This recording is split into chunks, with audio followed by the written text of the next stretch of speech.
Welcome back to Primetime Sports Monday. Now, the Jamaica International Invitational Meet has been included in the 2020 World Athletics Continental Tour as a silver-level meeting. The meet had to be cancelled last season due to financial constraints, but meet director Donald Quarry is confident that next year's staging will see it back at its usual level.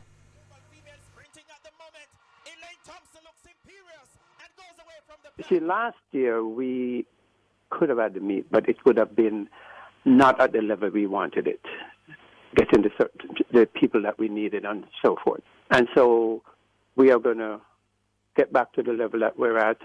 We're going to make sure that we still perform at a level that we're accustomed to. And I see things looking very good for 2020. And the Quarry also explained why the meet was given silver status instead of gold, like the Racers Grand Prix. We could not meet a deadline to show that we had a certain amount of money in an account, close to $1 million. Fortunately for racers, they had a couple of people or one per company that was able to do that, because the decision was never on merit as far as which meet is better or whatever.